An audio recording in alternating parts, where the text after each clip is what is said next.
Son, am I to understand that you have created another YouTube video? That's the fact, Jack.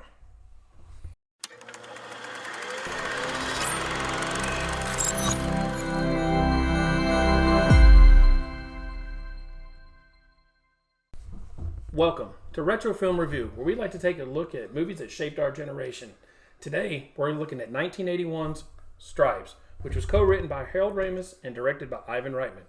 But right now, what Ed and I would like for you to do is hit that like button, subscribe, share this with all your friends so they can enjoy it, and if you feel like it, hit that bell notification to get our updates. So Ed, tell us about Stripes. All right, so Stripes is a comedy about a down-on-his-luck guy who has just lost his girlfriend, his job, his apartment, and the only thing he's got left standing for him is his best friend. And what did they need to do to get their life back in order? Join the army. Yes, sir. And then hilarity ensues. That's right. Definitely it ensues. It's a great military movie, like a spoof on the military, especially the army, because a lot of that does not happen, especially in basic training, I can tell you. But when you add Bill Murray in there, it's all comedy. Well, Bill Murray is just such a, you never know what you're going to get. I mean, even in his movies, but even on set, you're never going to know what you're going to get. And so you may have, and that's just his style. So he's very much on the fly improv kind of guy, and some of the stuff that he does, I'm sure, was not necessarily scripted. Yeah. And so they just, you take the best part of what you can get and just get his old Bill Murray style with it. I wonder if that was difficult for Harold Ramis, who played Russell Zinski, his best friend in that, because he helped write the movie. Yeah. So I could imagine acting next to the guy, like, I wrote the script this way, and you're improvising.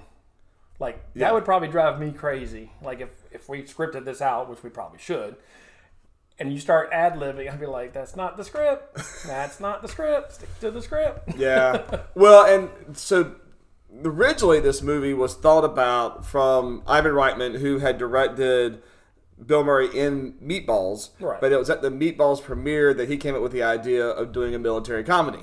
Now, originally this idea was wanting to bring in the comedy duo of Cheech and Chong at that time. That'd be cool. And they immediately greenlit it. And so they brought it to Cheech and Chong, who was on board with the idea. But they didn't want to have Ivan Reitman work on it. They wanted to have their people. And he was like, that's my idea. I'm coming with it. So he's like, well, just work with Bill Murray. And he and Harold Ramis are great friends. And Harold Ramis is a great writer who wrote Meatballs and Animal House for him. Yeah. So he's like, let me just get these two together and have Harold Ramis just kind of write it to Bill Murray's style. And that Harold would be his best friend in it. Yeah. Well, growing up with the Cheech and Chong movies, I could actually see this being done with those two as the two lead characters. I mean, I know it'd be a completely kind of different movie, but I could see those two in this movie. Yeah. Now, I mean, this is obviously comedy gold. It's a classic. Right. But, I could see the change. Ed, this movie is kind of a culmination of a lot of the actors and actresses that we've already seen in other movies we reviewed. Yeah. I mean, you've got Bill Murray and Harold Ramis, which we did in Ghostbusters. Right. John Candy in Spaceballs. Right. Which, ironically, when I was thinking about it, was supposed to be in Ghostbusters. It was supposed to be in Ghostbusters, but also there's this recreational vehicle, the EM50, which kind of is like the Winnebago that John Candy was in Spaceballs. Oh, yeah. We've got PJ Souls, who we just did in Halloween. So, I mean, it's like a culmination or amalgamation of everybody. We didn't plan it this way. It just happens. But that's what happens. But let's break down the characters. We can talk about Bill Murray first. Let's just go to Bill Murray first. Okay. So, John Winger. Mm-hmm. And so this was his, second film? Yeah. And so, and it already had kind of made a big name of himself from Meatballs and his Saturday Night Live. but he still brings that, like I said, freshness that you don't know what you're going to get with that character. And he's such a chameleon that he can be the down and out person that he has in the beginning of it. He can be the funny guy with the girl. He can be in command, in charge like he is at the end of it. Right. And he could be the real jerk that he is with his commanding officer. And but he brings it all. A lot of movies. But he brings it in organically, so it doesn't just feel like it's forced. It's feel like he's just got this multi-dimensional character. Yes, but wasn't he in? When did Caddyshack come out? Was that 80? So this is where I was. So yes, Caddyshack came out in 80. Maybe it was his second starring role because he was supporting character in that. Oh yeah. But it may have. I don't know when the filming was. Whether he filmed this one first. Did Caddyshack second? No, I know that. Okay, as far as a lead role, yes, this right. would be his second one. So I just was thinking, I was like, no, wait, I think Caddyshack came out before that, but yeah. So, and when I saw, I know this is Stripes, but when I was growing up, I heard Meatballs was a bad movie, like young people shouldn't see it, right? And then when I finally saw it, I was like, that's nothing. I mean, it was a wholesome story. Yeah, so, I mean it's PG, but PG could have been a whole lot different in the late 70s. Oh yeah, definitely. All right, so we got Bill Murray's character, and he develops his character arc, his story arc develops from being down on his luck, and it's kind of he brings it upon himself, right? Because he doesn't like the abuse, the verbal abuse and stuff he gets being a cab driver. So he finally has enough one day, and he quits his job. So when we say he loses his job, he really quit the job. He kind of just stopped it on a bridge. Yeah, that was pretty classic though. So, but his in his character arc, he does have one because he does end up taking responsibility. Right. But he doesn't lose that inner, jerk that he has. So he still kind of has that mentality. Really throughout even the whole end. I mean, he's just more successful with it. Yeah. He can get by with it. In fact, the Sergeant Hulka, he turns around and likes him, basically. It looks like at the end. Well, I guess he saved everybody, Bill Murray and yeah, but we'll talk about that at the end, about whether or not, did he really... Yes, he might have saved him. But did he cause it? It was his own fault. He had to go save him. Yeah, true. No. Well, let's talk about Harold Ramis, Russell Zinski in here. I know Harold, like you said, had written Meatballs, and he had written Animal House, stuff like that. So he was primarily known as the writer. This was his first movie. Yeah. He directed Caddyshack. Harold Ramis did? Yeah. Okay. So that's where all this big tie-in comes with everybody. And so they finally put him in on the screen. Right. And say, we need to get you on the screen. You got this good thing with Bill Murray that you guys get along really well. So, I mean, they did this one, then they did Ghostbusters. So they have that great on-screen personality with each other. The funny thing was, so Ivan Reitman was the one that pitched Harold Ramis as Bill Murray's partner to the Columbia executives. And Harold still had to come in to do a screen test, and the Columbia people hated it. Really? And they did not want him. But Ivan Reitman was like, no. He's staying. It's my movie. He's staying. Still, I know we talk about all the time. It's amazing how movies start one way, right, another. Yeah. Some are almost never made, and then become classics. And I don't know if it's because, I think growing up, I probably saw, I don't know which one I saw first. If I saw Ghostbusters first or I saw Stripes first. But still, the character of Russell Zinski, he just seems to bring a little bit more intelligence to the duo of them. I don't know if it's just his image or just the way he carries himself, or maybe the fact that he was teaching English at the beginning of the movie, which kind of makes him just say, okay, well, he's a teacher, so he's got to have some intelligence to him. I think he was just doing it as a job because that was his first time doing it. Yeah. So, but what amazes me is his best friend, John, is fly by the seat of his pants. Everything will be all right. Let's just go. He tries to convince his girlfriend to stay, and all this other stuff.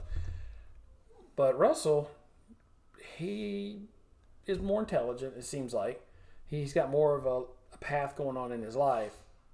But every time John says something, he's like, "All right, yeah, I'll go." All right, he's dropping them off at the Army recruiting station in his crappy car. Yeah, and then John Winger looks over at him like, "You coming in?" Like, okay, I got nothing else to do. Well, I mean, it's like, you didn't tie up anything in your house or your apartment to do anything. Yeah, does he not have? Doesn't have a dog. Doesn't have a dog. The plants are gonna die. No. It's so. Then of course the guy's like, "You can't park your car. We're not parking it. We're abandoning it." Yes. Well, and then once we get past the recruiter, then we get introduced to all of our other characters and the people that are going to eventually be in their barracks. Yeah. And so you get introduced to John Candy, which was his first American movie. Right. He's really Canadian. Yeah. Canucks. Then but he comes in total John Candy fashion, asking if there's a movie on the bus, coming in. Stewardess, is there a movie on this bus?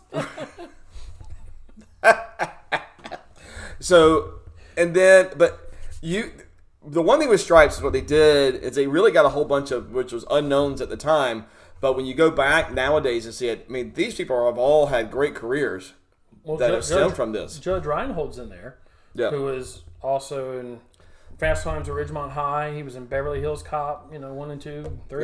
Gremlins.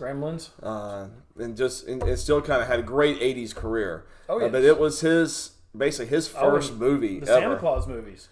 Oh, yeah. With Tim Allen. Yep. So. And you had John Deal, which a lot of you may not know, but he was kind of the country bumpkin kind of guy who wasn't very smart, but he went on to have a great career in television, and everything from West Wing to the show The Shield.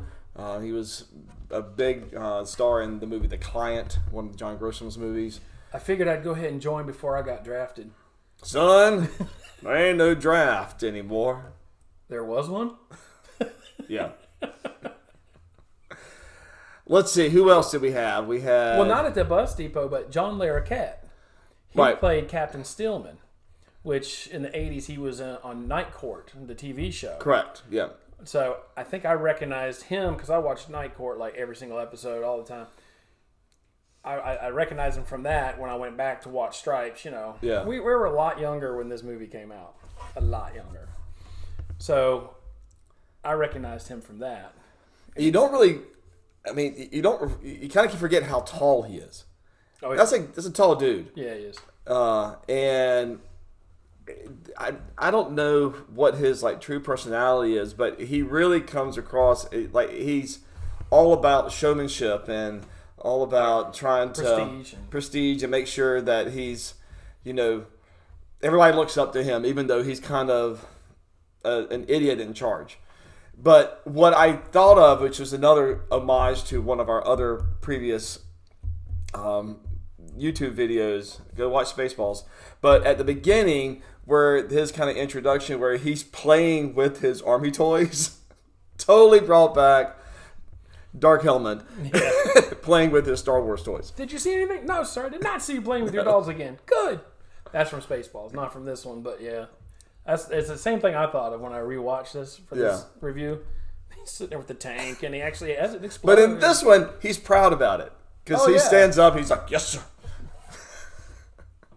When the Colonel comes in. Yeah, when the Colonel comes in. Colonel Glass, I think. Yeah. It doesn't matter. Yeah. But, and so, one of the main plot points, of this movie, it kind of gets you to the end, is we're talking about when the Colonel comes in, is he wants to find a platoon, which this whole premise doesn't make any sense. He wants to find one of the best new recruits from this barracks to then go take care of the Army's best, newest technology. Yep. Get the people with the least amount of experience to go take care of one of the most precious new technologies there. Welcome to the Army. No kidding. But they made the point that they said our new recruits are smart enough to take care of and are good enough to get to even use the newest technology. And I get that, but that was what kind of that gets this group and kind of where at the end of it when they graduate. Yeah. Well, first off, that wouldn't happen. They wouldn't That's right. recruits in that. But what I thought was funny going along that premise was they went to Captain Steelman, the colonel did, and said, I want the crack unit. So he said, oh, yeah, that's going to be my unit. Because he wants the promotions. He wants all the grandeur. So he's like, that's going to be my unit. I'll do that. So you fast forward a little bit. When they go out on a night on the town, the recruits do, right before, like the day before graduation, he's like, yeah, when they're going to see what a screw up you guys really are, and you guys are going to have to repeat basic training. It's like he's suckering himself. Yeah. So it wouldn't be his unit to go and do that. Right. So I'm like, why would you do that? I know it's for the movie and the purpose. Yeah. For what comes next. But so, did you want to talk about Sergeant Hulka? Yeah. Warren. Yeah. So Sergeant Hulka, which is played by Warren Oates. Mm-hmm. So he was fantastic in it, and and basically when you saw him on screen, you knew he meant business like immediately. Like that was and it's a kind of the same type character that you get from all these basic trainings, and I always think of Full Metal Jacket, kind of going into that. And even just of whatever you had from before, which was the female version of Stripes, which was Private Benjamin, and where you had the lady there in charge, who I think she was actually nominated for an Academy Award for it. But you knew he meant business, and even from the initial meeting with everybody, where of course Bill Murray tries to make a joke, and he's like, "Tell me the joke. I have a good sense of humor." And which is just typically what you would expect to hear from a drill sergeant. But honestly, still though, this group got away with so much that, like you said, this would never, ever happen. Well, no, what's funny is they were sitting in the barracks, and they're all sitting around in a little group, and drill sergeant's like, tell me your story. Where are you from? Yeah, that doesn't happen. It may happen today in the military, but it didn't happen back then. And then it wasn't like, all right, coming in the morning, all right, guys, get out of bed. Man, as soon as that light came on, well, they played Reveille with the trumpet. As soon as that light came on, you jumped down and you were standing at attention immediately, sleeping your eyes crust, whatever. It wasn't like, let me roll out of bed. You were on the line fast. Rain or shine. Yeah, otherwise your mattress gets thrown up in the air and you're on it. There you go. There you go. That didn't happen, though. But, and obviously for the movie's sake, it was the way of the exposition to learn about all the characters. Yeah. And that brings up another one of my favorite quotes. They have the guy, Francis Sawyer. Yes, Psycho. But anybody call me Francis, I'll kill you. You can call me Psycho. You put your hands on me, I'll kill you. And Sergeant Hulka goes, lighten up, Francis. Yeah. So now on social media, when somebody's running their mouth or something, and I go, lighten up, Francis. Now you'll understand him. Well, I don't do it to you guys. I shouldn't do it at all. I know. But that's all right. Yeah. So, and then we have our two females there. So the first one, we'll talk about PJ Souls, who, like I said, we just talked about in Halloween before. And I don't know. She's kind of a little typecast as kind of being the bimbo, even though she was commanding. But of the two, she was probably the more bimbo-y of the two. And I was waiting for her to go totally somewhere in the script, because if you haven't seen Halloween, that's like her favorite expression or what she says all the time. Totally going to take you back to your bunks. I know it's for the movie, but it was like, how were they at everywhere? They were at the MEP station, which is the recruiting station, to make sure they got on the bus. And then they were patrolling the barracks in the middle of the night. And then they happened to be, off-site for the other thing, when they got caught at the strip joint or the mud wrestling. Yeah. And it was like, the convenience factor. Yeah, just to get these guys going. And honestly, and then they went to Europe. Right. With the EM50 and those guys. Well, they weren't there. They had to go pick them up. They were just happened to be stationing in Germany. Oh yeah, yeah. And they were in Italy. But yeah, it was too convenient. But, it had to give them a female lead to play off of. And this was Sean Young's first role. Oh, really? Yeah, who was the PJ Souls' counterpart in that. And she actually, I thought, did a really good job with this. I mean, she was the more, she fit Russell's character. Like, she seemed to be the more, by the book kind of person.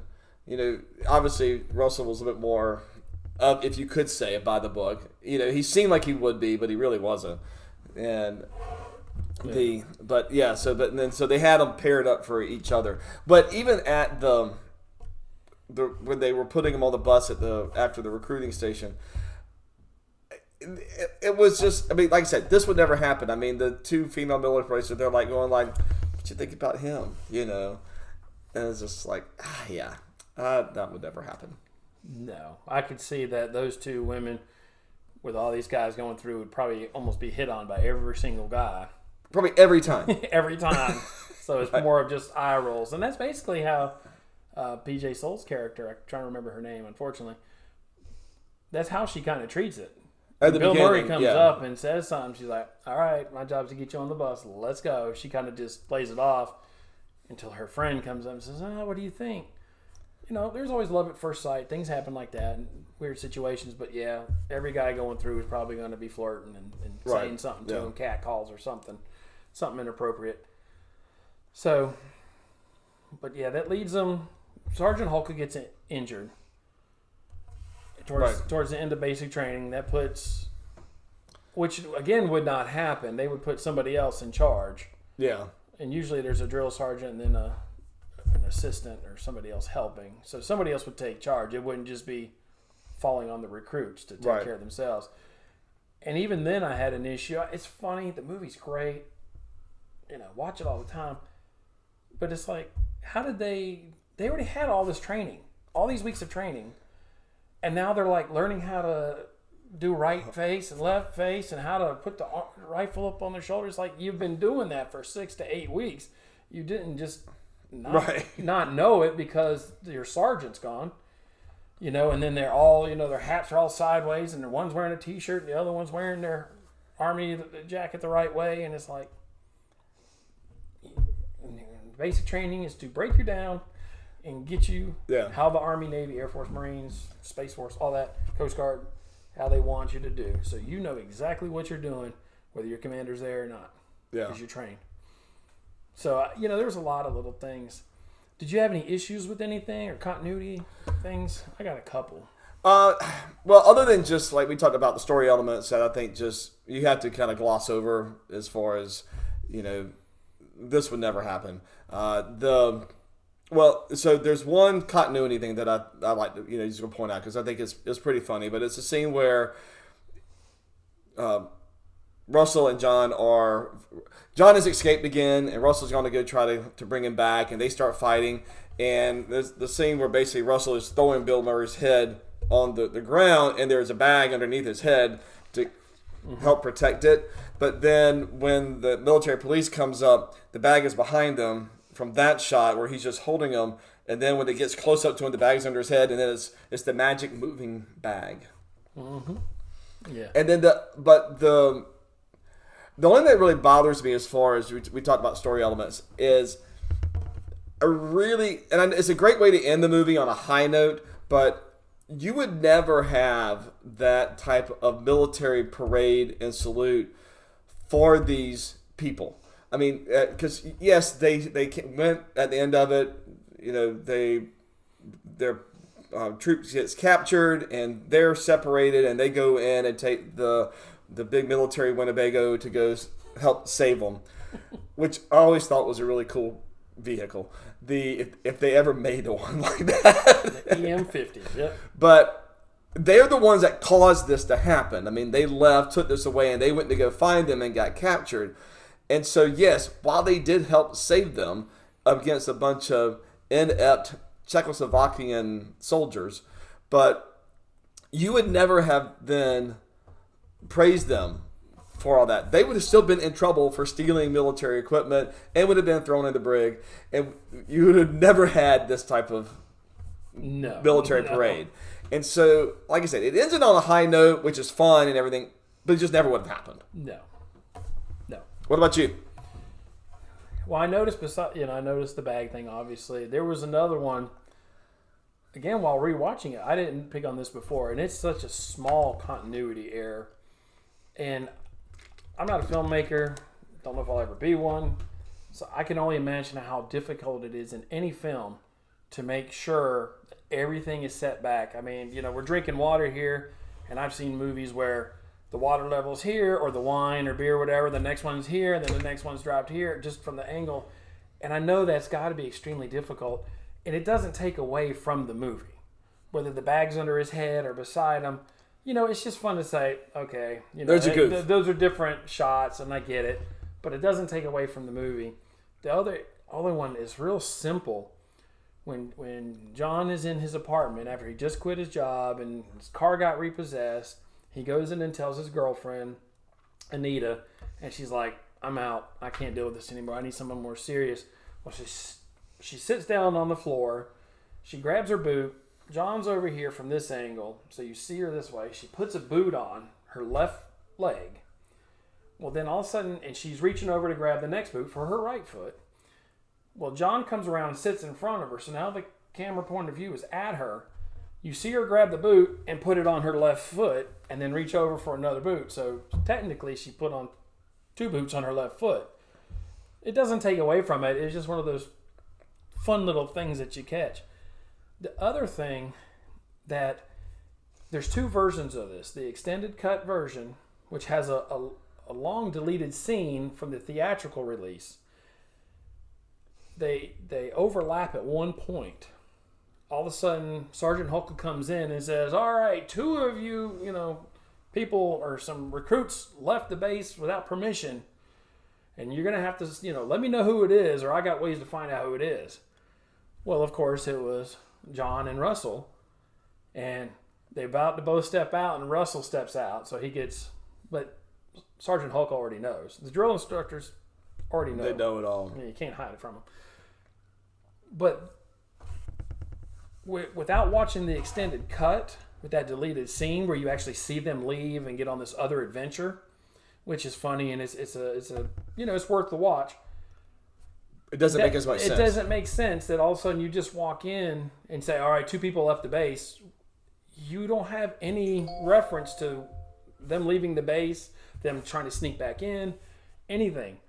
It's just all of a sudden the drill instructor shows up and says, all right, 2 people were off base. Step forward.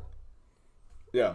It's like... No, and last night, because whenever we were agreed to watch this theatrical version, that did strike me. I was like, what? Did I miss something? Because it just was like, why did you leave? I mean, I understood the other one the second time when he was trying to, he had gotten to a altercation with the drill sergeant, and he's like, I'm done, I'm leaving, and and there I'm moving out. But yeah, and so...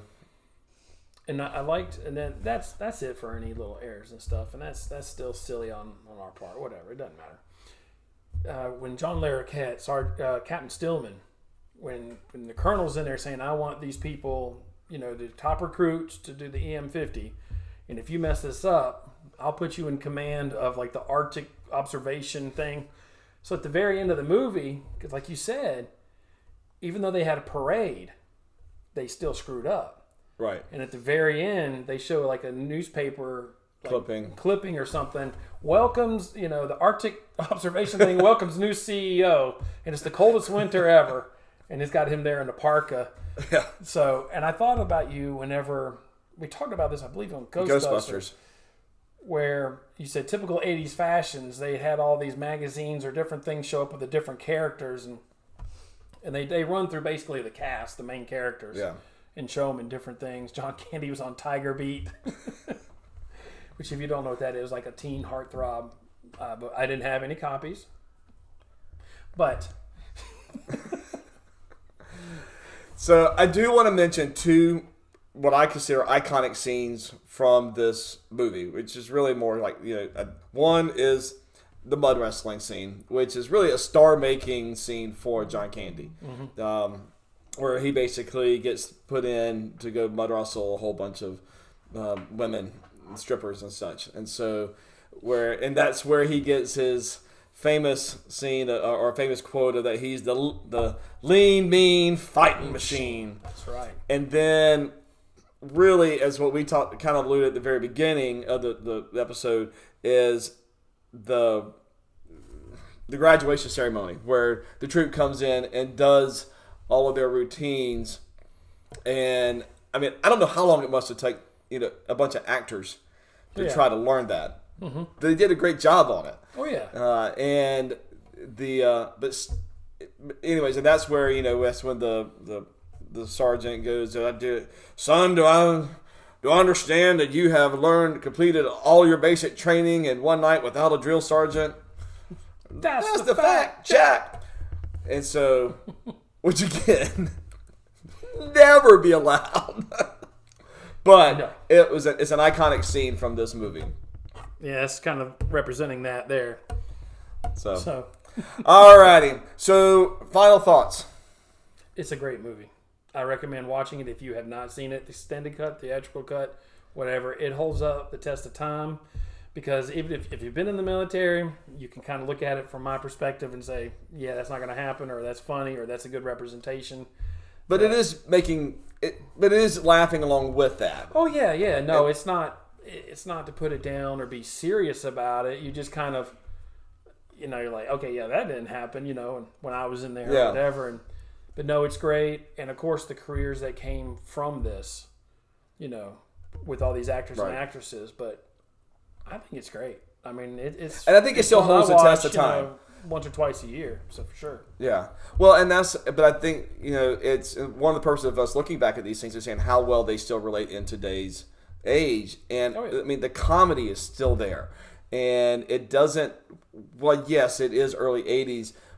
And the scenes and the clothing and all that kind of stuff, early 80s. But I feel like you could, it's not super dated. Like, you could still watch it today, like you said, and enjoy it just as much if you've never seen it before.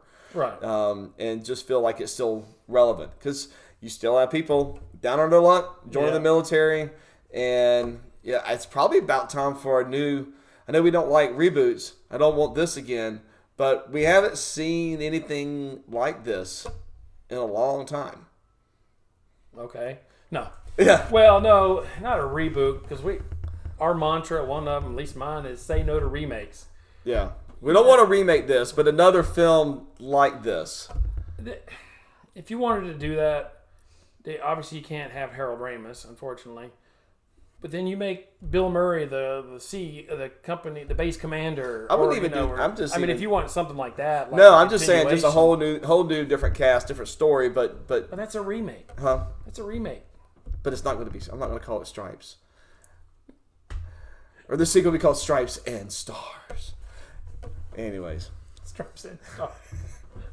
All right. So, what was your thoughts on this movie? If you've seen it, put some comments down underneath here, and then like and subscribe and hit that bell notification so that you can hear when our next video is here. And with that, we will see you later.